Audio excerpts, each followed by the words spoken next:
अस्सलामुअलैकुम दोस्तों, ज़कात ना देने वालों को अज़ाब कब्र।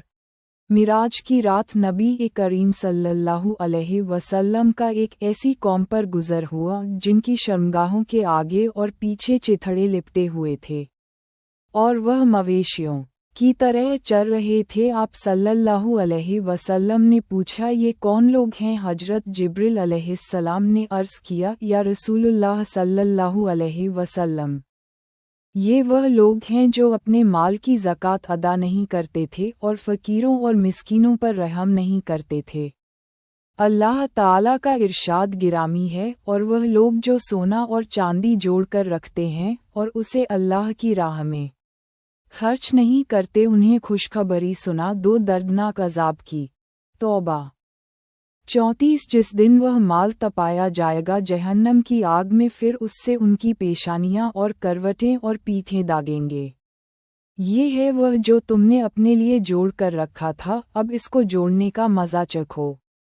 तौबा 35। अल्लामा इब्ने हजर मक्की रहमतुल्लाह अलैहि ने अपनी किताब जवाजिर में बयान फरमाते हैं कि ताबीन की एक जमात वक्त के बुजुर्ग हजरत अबू सनान रहमतुल्लाही अलैहि से मुलाकात के लिए उनकी खिदमत में हाजिर हुई। आपने फरमाया कि मेरे हमसाया का भाई फौत हो गया है और मैं उसके पास ताज़ियत के लिए जा रहा हूँ। आप अपने ताबीन की जमात के साथ अपने हमसाया के घर तशरीफ़ लाए।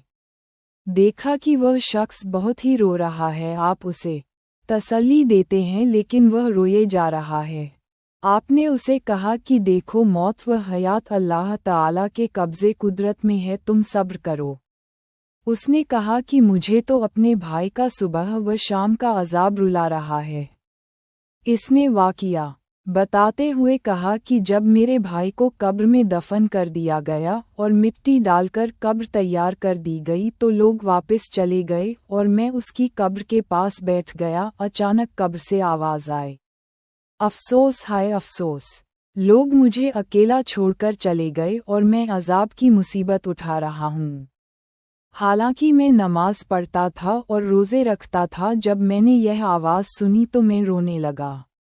मैंने बेखुदी के आलम में कब्र की मिट्टी हटाना शुरू की ताकि मैं देखूं कि मेरे भाई का कब्र में क्या हाल है। जब मैंने मिट्टी हटाई तो देखा कि मेरे भाई के गले में आग का तोक है जो उसे जला रहा है। कब्र में शराब की सज़ा। मैंने अपनी पुरजोश मोहब्बत के पेश नज़र इसके गले से तोक हटाने के लिए हाथ बढ़ाया तो मेरा हाथ जलने लगा। मैंने जल्दी से हाथ खींच लिया और कब्र पर मिट्टी डालकर वापस आ गया।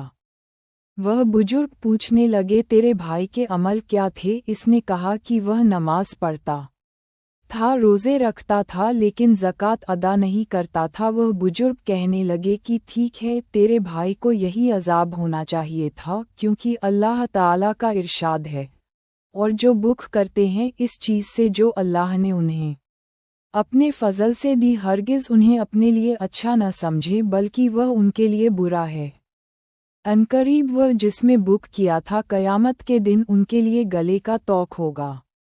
आले इमरान 180। अल्लाह रब्बुल इज़्ज़त हमें कहने सुनने से ज़्यादा अमल की तौफ़ीक़ दे, हमें एक और नेक बनाए, सिरते मुस्तकीम पर चलाए। हम तमाम को नबी करीम सल्लल्लाहु अलैहि वसल्लम से सच्ची मोहब्बत और इताअत की तौफ़ीक़ अता फ़रमाए। खात्मा हमारा ईमान पर हो। जब तक हमें ज़िंदा रखे, इस्लाम और ईमान पर ज़िंदा रखे। आमीन। इस बयान को अपने दोस्तों और जानने वालों को शेयर करें ताकि दूसरों को भी आपकी जात व माल से फ़ायदा हो और यह आपके लिए सदका ए जारिया भी हो जाए। क्या पता अल्लाह ताला को हमारी ये अदा पसंद आ जाए और जन्नत में जाने वालों में शुमार कर दे। अल्लाह ताला हमें इल्म सीखने और उसे दूसरों तक पहुँचाने की तौफ़ीक़ अता फ़रमाए। आमीन। खुदा हाफ़िज।